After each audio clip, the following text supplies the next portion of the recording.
Hello everyone, welcome to brain train coaching institution.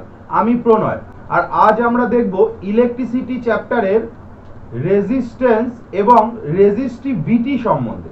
দেখো, এর আগের ভিডিওতে আমরা ওহমসের সূত্র সম্বন্ধে আলোচনা করেছি, যাতে তোমরা বুঝতে পেরেছো রেজিস্ট্যান্স জিনিসটা কি। তো আরেকবার বলে নিই, রেজিস্ট্যান্স জিনিসটা হলো চার্জ পরিবহনের পথে যে বাধা সৃষ্টি করে সেই সমস্ত বাধাকেই আমরা রেজিস্ট্যান্স বলে থাকি। ওকে, আর আজকে আমরা দেখব ঠিক কোন কোন ফ্যাক্টরগুলো এই চার্জ ফ্লো হওয়ার পথে বাধা হয়ে দাঁড়ায় এবং ঠিক কতটা পরিমাণে বাধা হয়ে দাঁড়ায়। ওকে, তাহলে আসো শুরু করা যাক। দেখো, ফার্স্টেই দেখা যাক effect of length. Okay, effect of length মানে লেন্থ কিভাবে চার্জ পরিবহনের পথে একটা বাধা হয়ে দাঁড়ায়, যেটা তোমরা আগের দিনই জেনেছো। মানে দেখো, আমরা যদি ধরে নিই যে আমরা দুটো কন্ডাক্টর নিয়েছি, দুটো কন্ডাক্টর সেম মেটাল দিয়ে তৈরি, মানে এটাও কপারের তৈরি কন্ডাক্টর এবং এটাও কপারের তৈরি কন্ডাক্টর। ওকে, এবং দুটোর আলাদা আলাদা আর যে সমস্ত ফ্যাক্টরগুলো, মানে ব্রেথ বা বলতে পারো প্রস্থচ্ছেদ যেটাকে বোঝায়, টেম্পারেচার, এগুলো প্রত্যেকটি সমান আছে। তাহলে এই রকম ক্ষেত্রে শুধুমাত্র লেন্থের যদি ডিফারেন্স থাকে, তাহলে এই কন্ডাক্টরটার রেজিস্ট্যান্স যতটা পরিমাণে হবে, এই কন্ডাক্টরটার রেজিস্ট্যান্স ঠিক তার হাফ হবে। কারণ কি? কারণ এই কন্ডাক্টরটার লেন্থ যতটা, এই কন্ডাক্টরটা ঠিক তার হাফ লেন্থের। মানে লেন্থ যত বড় হবে, রেজিস্ট্যান্সও তত বেশি হবে। লেন্থ এবং রেজিস্ট্যান্সের মধ্যে সম্পর্ক কিন্তু ডিরেক্টলি প্রপোর্শনাল। মানে লেন্থ বাড়লে রেজিস্ট্যান্স ক্যাপাসিটিও বাড়বে, মানে লেন্থ বাড়লে বাধা দেওয়ার ক্ষমতাটাও বৃদ্ধি পাবে, এবং লেন্থ কমলে রেজিস্ট্যান্স ক্যাপাসিটি বা বাধা দেওয়ার ক্ষমতাটাও কিন্তু অটোমেটিক্যালি কম হবে। মানে এখানকার রেজিস্ট্যান্স যদি হয় 10 ওহম, তাহলে কিন্তু এখানকার রেজিস্ট্যান্স হবে ঠিক তার হাফ 5 ওহম। কারণ কি? কারণ এটার লেন্থ যত 20 মিটার, এটার লেন্থ ঠিক তার হাফ 10 মিটার। তো এটার রেজিস্ট্যান্স যদি 10 ওহম হয়, তাহলে এটার রেজিস্ট্যান্স ঠিক তার হাফ মানে 5 ওহম হবে।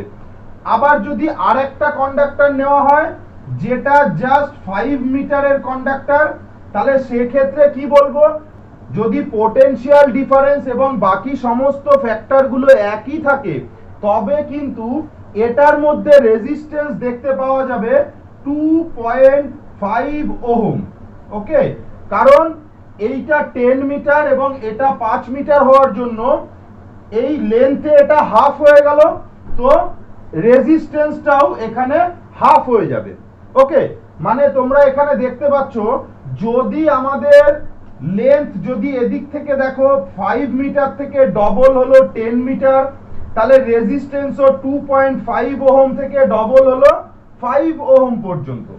আবার লেন্থ যদি 10 থেকে 20 হলো, তাহলে রেজিস্ট্যান্সও 5 থেকে 10 হলো, মানে ঠিক ডবলই হলো। মানে তোমরা বুঝতে পারছো, লেন্থ যত গুণ বৃদ্ধি পাবে, রেজিস্ট্যান্সও ঠিক তত গুণই বৃদ্ধি পাবে, বা লেন্থ যত গুণ কমবে, রেজিস্ট্যান্সও কিন্তু ঠিক তত গুণই কম হবে। ওকে, তো আমরা কি বলতে পারি? আমরা বলতে পারি যে resistance is directly proportional to length. Okay, আমরা এল দিয়ে লেন্থকে ডিনোট করছি। রেজিস্ট্যান্স বৃদ্ধি পেলে লেন্থও বৃদ্ধি পাবে, রেজিস্ট্যান্স কম হলে লেন্থও কম হবে। ওকে, আর এবার দেখে নাও আমাদের সেকেন্ড ফ্যাক্টর যেটা রেজিস্ট্যান্সের উপর এফেক্ট করে, সেটা হলো আমাদের ক্রস সেকশন পয়েন্ট। আচ্ছা, ক্রস সেকশন বলতে কি বোঝায়? দেখো, ক্রস সেকশন বলতে বাংলায় যেটাকে বলে প্রস্থচ্ছেদ। মানে একটা তার তো আর চওড়া হয় না, তারটা হয় গোলাকার। তো এই যে সেকশনটা, এই সেকশনটাকে বলা হয় ক্রস সেকশন। ওকে, এই ক্রস সেকশনটা কিভাবে রেজিস্ট্যান্সের উপর প্রভাব ফেলে? দেখো, যদি দুটো কন্ডাক্টরই সেম হয়, মানে দুটো কন্ডাক্টরই যদি ধরে নেওয়া যায় যে একই মেটালের তৈরি, কপারের, ওকে, আর দুটোরই পোটেনশিয়াল ডিফারেন্স একই থাকবে, মানে এক্ষেত্রেও পোটেনশিয়াল ডিফারেন্স 110 মাইনাস 0 মানে 110, আর এক্ষেত্রেও পোটেনশিয়াল ডিফারেন্স 110। ওকে, যদি পোটেনশিয়াল ডিফারেন্স সমান থাকে, কন্ডাক্টর সমান থাকে, এদের লেন্থও সমান থাকে এবং টেম্পারেচারও সমান থাকে, এই সমস্ত জিনিস যদি সমান থাকে, তা সত্ত্বেও যদি শুধুমাত্র এই ক্রস সেকশন এরিয়াটা, এটাকে যদি একটা কন্ডাক্টর হিসাবে আমরা ধরি, তাহলে এটার এই যে থিকনেসটা, এইটা হলো এটার ক্রস সেকশন এরিয়া। এই ক্রস সেকশন এরিয়াটা মানে এটা যত বেশি মোটা হবে, ক্রস সেকশন এরিয়াটা তত বেশি মোটা হবে। এই ক্রস সেকশন এরিয়াটা যদি শুধু ভ্যারি করে, মানে এক্ষেত্রে ক্রস সেকশন এরিয়া যদি হয় 20 স্কয়ার মিটার এবং এক্ষেত্রে ক্রস সেকশন এরিয়া যদি হয় 40 স্কয়ার মিটার, এই সময় কি হবে, এই ক্রস সেকশন এরিয়া যেহেতু এটাতে বেশি, সেহেতু কিন্তু এটার মধ্যে রেজিস্ট্যান্স ক্যাপাসিটি অনেকটা কম থাকবে এবং এটার মধ্যে রেজিস্ট্যান্স অনেকটা বেশি থাকবে। ওকে, রেজিস্ট্যান্স মানে কি, ইলেকট্রিসিটিকে প্রবাহ হতে বাধা প্রাপ্ত হয়, যার জন্য সেটাকেই আমরা রেজিস্ট্যান্স বলি। তার মানে আমরা কি বলতে পারছি, যদি সরু তার হয় তার মধ্যে দিয়ে কিন্তু ইলেকট্রিসিটি প্রবাহ হতে কষ্ট হবে এবং মোটা তার হলে তার মধ্যে দিয়ে ইলেকট্রিসিটি অনেকটা ইজিলি প্রবাহ হতে পারবে। মানে এখানে দেখো রেজিস্ট্যান্স কি, সরু তার হলে রেজিস্ট্যান্স কি হবে, হাই হবে। ওকে, আর মোটা তার হলে রেজিস্ট্যান্স কি হবে, লো হবে, তাই তো? তাহলে দেখো এই রেজিস্ট্যান্স আর ক্রস সেকশন এরিয়ার মধ্যে যে ফ্যাক্টরটা কাজ করছে, সেটা কি আমাদের লেন্থের মতো? লেন্থে কি হচ্ছিল, লেন্থ বৃদ্ধি পেলে রেজিস্ট্যান্সও বৃদ্ধি পাচ্ছিল। এক্ষেত্রে ক্রস সেকশন এরিয়া বৃদ্ধি পেলে রেজিস্ট্যান্স কিন্তু কমে আসছে। তার মানে রেজিস্ট্যান্স আর ক্রস সেকশন এরিয়ার যদি আমরা সম্পর্ক নির্ধারণ করতে যাই, তাহলে আমরা কি বলবো, যে resistance is inversely proportional to cross section area. Resistance is inversely proportional to cross section area, মানে ইনভার্সলি মানে উল্টো ভাবে প্রপোর্শনাল, মানে এ যত বেশি বৃদ্ধি পাবে এ তত বেশি কম হবে। ওকে, তাহলে আমরা দুটো ফ্যাক্টর কি কি দেখলাম, এক, লেন্থ যত বাড়বে আমাদের রেজিস্ট্যান্স তত বাড়বে, দুই, ক্রস সেকশন এরিয়া যত বাড়বে রেজিস্ট্যান্স কিন্তু ততই কমবে। আর আমাদের থার্ড ফ্যাক্টর হলো টেম্পারেচার। টেম্পারেচারের সাথে রেজিস্ট্যান্সের কি সম্পর্ক, দেখো টেম্পারেচার হলো রেজিস্ট্যান্সের সাথে ডিরেক্টলি প্রপোর্শনাল, মানে টেম্পারেচার যত বৃদ্ধি পাবে ততই কিন্তু রেজিস্ট্যান্সও বৃদ্ধি পাবে। আবার টেম্পারেচার যত লো করা হবে আমাদের রেজিস্ট্যান্সও তত লো হবে, মানে টেম্পারেচার আর রেজিস্ট্যান্সও কিন্তু লেন্থ আর রেজিস্ট্যান্সের মতো ডিরেক্টলি প্রপোর্শনাল হয়। ওকে, দেখো তাহলে এখনো পর্যন্ত তোমরা কি দেখলে, যে রেজিস্ট্যান্স আর লেন্থ ডিরেক্টলি প্রপোর্শনাল, মানে লেন্থ বাড়লে রেজিস্ট্যান্সও বাড়বে, লেন্থ কমলে রেজিস্ট্যান্সও কমবে। আর রেজিস্ট্যান্স আর cross section area inversely proportional, মানে ক্রস সেকশন এরিয়া যত বাড়বে রেজিস্ট্যান্স তত কমবে। আর রেজিস্ট্যান্স টেম্পারেচারের সাথে ডিরেক্টলি প্রপোর্শনাল। কেন? কারণ টেম্পারেচার যত বাড়বে রেজিস্ট্যান্সও ততটাই বৃদ্ধিপ্রাপ্ত হবে। ওকে, আর আমরা এর আগে কি দেখে এসেছি, এর আগে দেখেছি resistance is inversely proportional to electric current, মানে আমাদের রেজিস্ট্যান্স যত বেশি বৃদ্ধি হবে কারেন্ট কিন্তু তত কম ফ্লো করতে পারবে। ওকে, আবার রেজিস্ট্যান্স যত কম হবে কারেন্ট তত বেশি ফ্লো করতে পারবে। আচ্ছা, তোমাদের পরীক্ষায় না এই ধরনের কোশ্চেন অনেক সময় ঘুরিয়ে করা হয়, যে কারেন্টের সাথে তাহলে লেন্থের রিলেশন কি।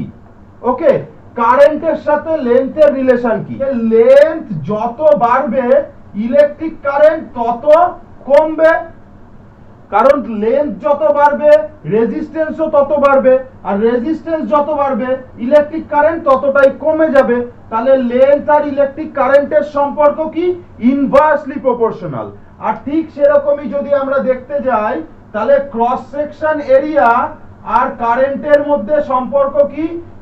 ক্রস সেকশন এরিয়া আর কারেন্টের সম্পর্ক কিন্তু শুধু প্রপোর্শনাল। মানে ক্রস সেকশন এরিয়া যত বাড়বে রেজিস্ট্যান্স তত কমবে, আর রেজিস্ট্যান্স তত কমলেই কারেন্ট তত বেশি প্রবাহিত হবে। তার মানে ক্রস সেকশন এরিয়া আর কারেন্ট কিন্তু ডিরেক্টলি প্রপোর্শনাল। ওকে, আবার টেম্পারেচারের সাথে কি সম্পর্ক? দেখো, temperature inversely proportional to electric current. কেন? কারণ টেম্পারেচার যত বাড়বে রেজিস্ট্যান্স তত বাড়বে, রেজিস্ট্যান্স যত বাড়বে কারেন্ট তত কমবে। তার মানে কি হলো? তার মানে হলো টেম্পারেচার যত বাড়লো তার ফলে কারেন্ট ততই কমলো। ওকে, তার মানে আমরা বলতে পারি টেম্পারেচার আর কারেন্টের সম্পর্ক কিন্তু ইনভার্সলি প্রপোর্শনাল। ওকে, আচ্ছা, এই সমস্তগুলোর পরে আমরা আরেকটা জিনিস দেখে নিই যে কোনো ক্ষেত্রে যদি দেখো যে দুটো ওয়্যার আছে যার লেন্থ দুটোরই সেম 10 মিটার, যার পোটেনশিয়াল ডিফারেন্স দুটোরই সেম 110 ভোল্ট, যাদের টেম্পারেচার দুটোই সেম 10 ডিগ্রি, যাদের ক্রস সেকশন এরিয়া দুটোরই সেম 20 সেন্টিমিটার স্কয়ার। ওকে, এই রকম পরিস্থিতিতে যদি আমি এই সমস্ত কন্ডিশনস গুলো তোমাদেরকে বলে দিই তাহলে তোমরা বলতে পারবে এর মধ্যে যে ইলেকট্রিসিটি পরিবহন ক্ষমতা, মানে কোনটা দিয়ে বেশি ইলেকট্রিসিটি পরিবহন হবে এবং কোনটা দিয়ে কম ইলেকট্রিসিটি পরিবহন হবে। দেখো, এটা কিন্তু একটা ট্রিকি কোশ্চেন যেটার কোনো অ্যান্সার কেউই দিতে পারবে না যে কোনটা দিয়ে বেশি বা কম ইলেকট্রিসিটি পরিবহন হবে। এবার তোমরা ভাবতে পারো কেন দিতে পারবে না? প্রত্যেকটা যখন সেম হবে তাহলে তো অবশ্যই দুটো দিয়ে সেম কারেন্ট পরিবহন হবে। না, দুটো দিয়ে সেম কারেন্ট পরিবহন হবে না, কারণ এখানে আমি মেন একটা জিনিসের কথাই উল্লেখ করিনি, সেটা হলো কন্ডাক্টর। দুটোই কি সেম কন্ডাক্টর? একটা হলো দেখা গেল আমি এখানে লিখিনি কিন্তু এটা হলো অ্যালুমিনিয়ামের কন্ডাক্টর আর এটা হলো কপারের কন্ডাক্টর। আমি যতক্ষণ পর্যন্ত কোন জিনিসের কন্ডাক্টর সেটা না বলবো ততক্ষণ পর্যন্ত যতই বাকি সমস্ত অ্যাঙ্গেলগুলো আমি বলে দিই না কেন, কিন্তু কন্ডাক্টর কোন মেটালের তৈরি সেটা না জানলে কিন্তু বলা যাবে না। এইটা যদি আমি বলি এটা একটা উডের আর এটা কপারের, তাহলে কি এটা দিয়ে সেম পরিমাণ ইলেকট্রিসিটি পরিবহন হবে? বরং এটা দিয়ে তো পরিবহনই হবে না। ওকে, তাহলে এক এক ক্ষেত্রে এক এক রকম হবে। কেন? কারণ যতই এই সমস্ত ফ্যাক্টরগুলো যেগুলো কন্ডাক্টরের বাইরের ফ্যাক্টর, কন্ডাক্টরের ফিজিক্যাল ফ্যাক্টর, এই সমস্ত ফ্যাক্টরগুলো এই ইলেকট্রিসিটি পরিবহনের ক্ষেত্রে একটা বড় ভূমিকা রাখুক না কেন, তার থেকেও বড় ভূমিকা যে জিনিসটা রাখে সেটা হলো কন্ডাক্টরটা কি দিয়ে তৈরি, কন্ডাক্টরটা কিসের, এই ফ্যাক্টরটা। তার মানে তোমরা খুব পরিষ্কার বুঝতে পারছো যে এই কন্ডাক্টরটা কি দিয়ে তৈরি তার উপর রেজিস্ট্যান্সটা ডিপেন্ড করে। মানে কোনো একটা পদার্থের মধ্যে রেজিস্ট্যান্স পাওয়ার বেশি, যেমন উড, তাই তার মধ্যে দিয়ে ইলেকট্রিসিটি পরিবহন হতেই পারে না। আবার কোনো একটা কন্ডাক্টর যার মধ্যে রেজিস্ট্যান্স পাওয়ার কম, মানে কপার, তার মধ্যে দিয়ে খুব দারুণ ইলেকট্রিসিটি পরিবহন হতে পারে।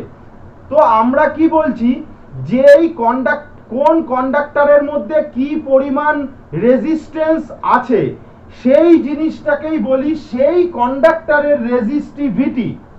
ওকে, তাহলে রেজিস্টিভিটি কি? কোনো একটা কন্ডাক্টরের মধ্যে কি পরিমাণ রেজিস্ট্যান্স আছে সেটাকে আমরা বলি ওই কন্ডাক্টরটার রেজিস্টিভিটি। ওকে, আচ্ছা দেখো এই রেজিস্টিভিটিটাকে কিন্তু আমরা ডিনোট করি রো দিয়ে। ওকে, এই রেজিস্টিভিটিটাকে আমরা ডিনোট করি রো দিয়ে।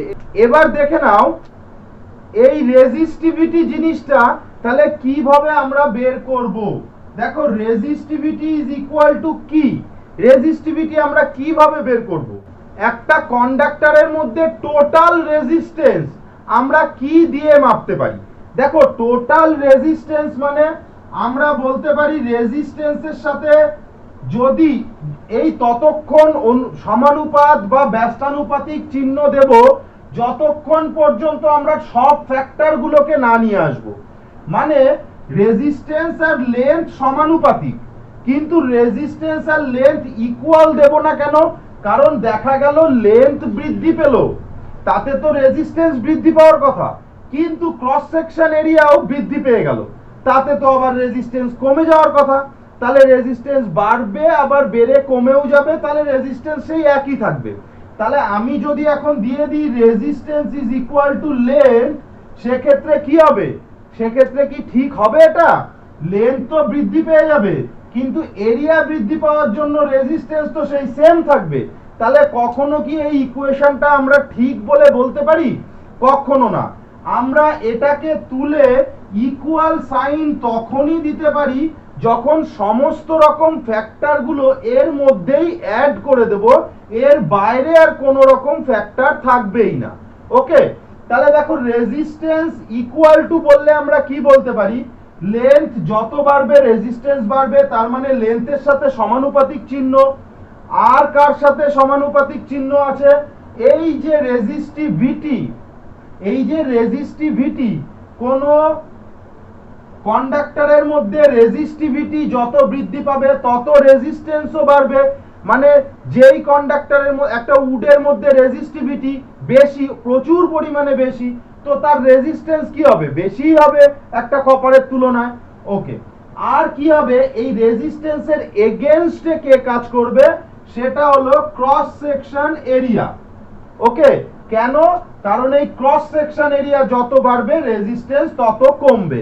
তাহলে আমরা কোন একটা কন্ডাক্টরের, দেখো এর মধ্যে কিন্তু আমরা টেম্পারেচার, আরো বিভিন্ন ধরনের লাইট এনার্জি, এরকম বিভিন্ন ধরনের জিনিস এর মধ্যে অ্যাড করতে পারি, কিন্তু সেগুলো একটা নির্দিষ্ট পদার্থের রেজিস্ট্যান্স নয়, সেগুলো কিন্তু সার্কামস্টান্সেস অনুযায়ী রেজিস্ট্যান্স। এখানে আমরা শুধু একটা কন্ডাক্টরের, একটা নির্দিষ্ট কন্ডাক্টরের রেজিস্ট্যান্স বের করছি, তাই জন্য শুধুমাত্র একটা নির্দিষ্ট কন্ডাক্টরের রেজিস্ট্যান্সের মধ্যে সেই কন্ডাক্টরটারই একমাত্র ফিজিক্যাল বা কেমিক্যাল রিলেশনগুলো আমরা এখানে দিয়েছি। তাহলে আমরা রেজিস্ট্যান্স ইজ ইকুয়াল টু কি বলতে পারি? Rho L by A.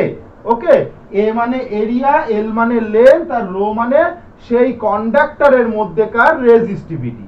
Okay, তাহলে আমরা এখান থেকে কি দেখলাম? যে কোন একটা কন্ডাক্টরের resistance is equal to rho L by A. Okay, তাহলে দেখো এখান থেকে যদি আমরা রো এর মান বের করতে যাই তাহলে কি বেরোবে? আমরা তাহলে ফার্স্টে কি করব? আর এর নিচে 1 ধরে ক্রস মাল্টিপ্লিকেশন করব। ওকে, ক্রস মাল্টিপ্লিকেশন করলে কি হবে? Rho L is equal to R into A, তাই তো? Rho L is equal to R into A. তাহলে রো এর মান কত পাবো আমরা? আর ইন্টু এ বাই এল। ওকে, তাহলে রো বা রেজিস্টিভিটি, রো দিয়ে কি বোঝায়? রেজিস্টিভিটি। কোন একটা কন্ডাক্টরের রেজিস্টিভিটি, টোটাল রেজিস্টিভিটি আমরা কি দিয়ে বের করতে পারি? Resistance into area by length. Okay, resistance into cross section area by length. Okay, আশা করি বুঝতে পেরেছো যে রেজিস্টিভিটি জিনিসটা কি এবং রেজিস্টিভিটি কি দিয়ে বের করতে হয়। তাহলে এইবার দেখে নাও এই সূত্র থেকেই রেজিস্টিভিটির ডেফিনেশন কি করে বের করতে পারি। ওকে, তাহলে সেটা এবার দেখে নি। সেটা কি? সেটা হলো একটা এমন সাবস্টেন্স যেটা 1 মিটার লম্বা, লম্বাতে 1 মিটার, দেখো মানে আমি লেন্থের উল্লেখ করলাম, 1 মিটার লম্বা। আচ্ছা, যার cross section area 1 square metre, যার ক্রস সেকশন এরিয়াটা হলো 1 স্কয়ার মিটার। এই রকম একটা পদার্থের মধ্যে যে পরিমাণ রেজিস্ট্যান্স থাকে তাকেই সেই পদার্থের রেজিস্টিভিটি বলে।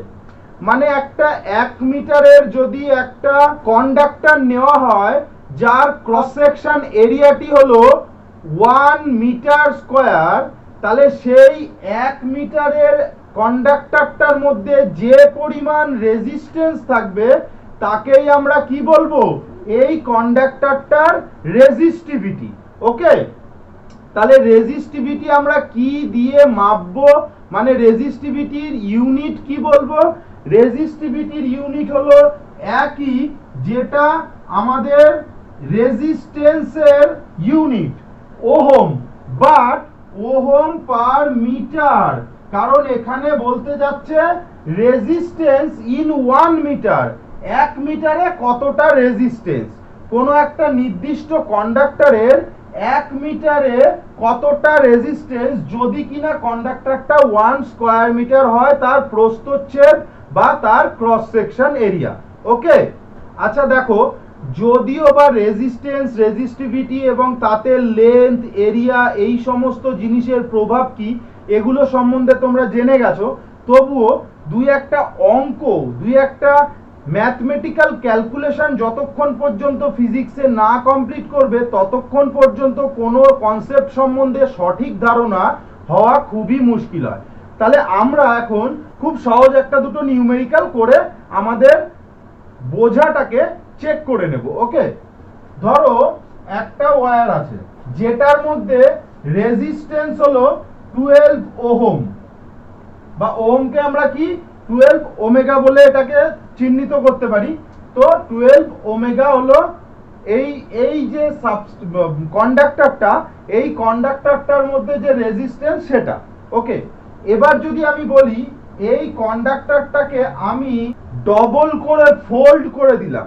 ওকে, এই সেম কন্ডাক্টর, এটার লেন্থ কত আমরা জানি না, এটার ক্রস সেকশন এরিয়া কত আমরা জানি না, আমরা শুধু এই কন্ডাক্টরটাকে ডবল করে ফোল্ড করে দিলাম। যদি এরকম করে দিই, রেজিস্ট্যান্সটা শুধু জানি আগে ছিল 12 ওহম, তাহলে এখন এটার রেজিস্ট্যান্স ইজ ইকুয়াল টু কত? আচ্ছা দেখো, আমরা যদি ধরে নিই এটার যে লেন্থটাকে আমরা যদি এল ধরে নিই, আর এটার ক্রস সেকশন এরিয়াটাকে যদি আমরা এ ধরে নিই, আর এটার রেজিস্টিভিটিটাকে যদি আমরা রো ধরে নিই, তাহলে দেখো resistance is equal to rho L by A, মানে যেগুলো আছে আমরা সেগুলোই ধরে নিলাম। তাহলে রেজিস্ট্যান্স মানে কি 12 is equal to rho L by A, তাই তো? ওকে, আচ্ছা তাহলে এবার এই সেকেন্ড পর্যায়ে দেখো, এই সেকেন্ড পর্যায়ে কি হচ্ছে, আমার লেন্থ আগে যা ছিল এল, এখন লেন্থ কত হয়ে যাচ্ছে, হাফ হয়ে যাচ্ছে, মানে 1/2 এল, বা তোমরা বলতে পারো L/2, এটা হয়ে যাচ্ছে আমাদের লেন্থ। ওকে, আচ্ছা আমাদের যে রেজিস্টিভিটিটা কি কোনো রকম চেঞ্জ হচ্ছে? রেজিস্টিভিটি তো কোনো চেঞ্জ হচ্ছে না, তো রেজিস্টিভিটি রোই রয়ে গেল। আচ্ছা, ক্রস সেকশন এরিয়া কি চেঞ্জ হচ্ছে?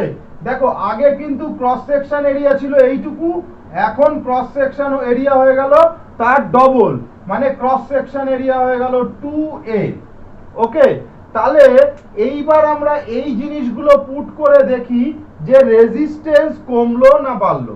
দেখো এক্ষেত্রে আমাদের কি আছে, লেন্থের জায়গায় বসাবো আমরা L/2, ওকে, রো এর জায়গায় বসাবো রো, ক্রস সেকশন এরিয়ার জায়গায়, নিচে এরিয়ার জায়গায় বসাবো 2a, আর এই জিনিসটার যে রেজিস্ট্যান্স সেটা কত হলো সেটা আমরা জানি না, রেজিস্ট্যান্সই রাখবো। ওকে, তাহলে দেখো আগে আমাদের রেজিস্ট্যান্স ইজ ইকুয়াল টু কি ছিল, 12 is equal to rho L by A, আর এখন কি হয়ে গেল, resistance is equal to rho L by 2/2a। Okay, তার মানে রেজিস্ট্যান্স ইজ ইকুয়াল টু কত হলো, এই 2 যদি নিচে আসে রো এল বাই 4a। ওকে, তাই তো? এবার দেখো তাহলে আমাদের এর থেকে আমরা কি করে বের করব যে এটার রেজিস্ট্যান্স কত।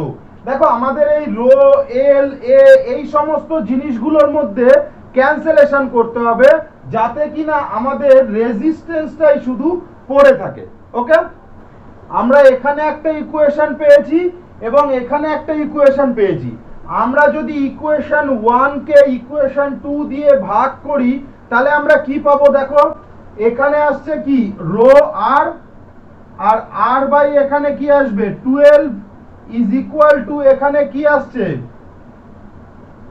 Rho L by 4a divide by rho L by a।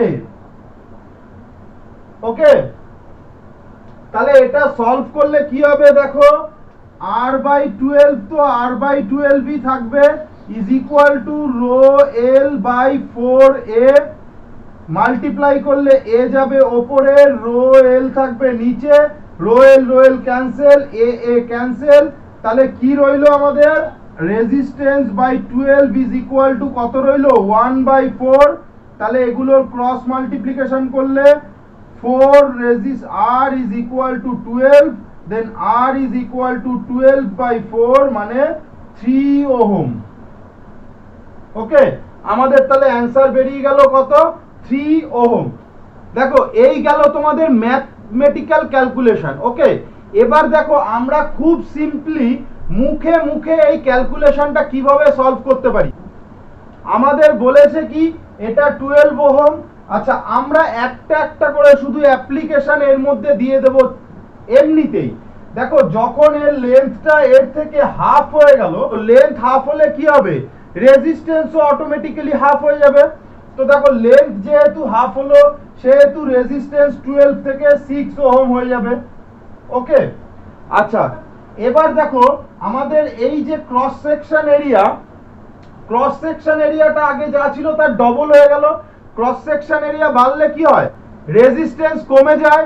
তাহলে ক্রস সেকশন এরিয়া যখন ডবল হয়েছে রেজিস্ট্যান্স কি হবে? হাফ হবে, তাই তো? তাহলে রেজিস্ট্যান্স এই ক্রস সেকশন এরিয়ার জন্য রেজিস্ট্যান্স আরো হাফ হয়ে যাবে। আর আমাদের কিন্তু মুখে মুখেই আমরা বলে দিতে পারবো অ্যানসারটা 3 ওহম হবে। ও তাছাড়া যে সমস্ত তোমাদের অঙ্ক দিতে পারে প্রত্যেকটা অঙ্কই কিন্তু তোমরা resistance is equal to rho L by A এই ফর্মুলায় ফেলে খুব আরাম করে দিতে পারবে। তোমাদের জাস্ট হয়তো এর মধ্যে 3টে জিনিস দেওয়া থাকবে, একটা জিনিস দেওয়া থাকবে না। ওই রকম অঙ্কের আমি আর উদাহরণ তুললাম না, কারণ আশা করি তোমরা ওরকম অঙ্ক নিজেরাই করতে পারবে।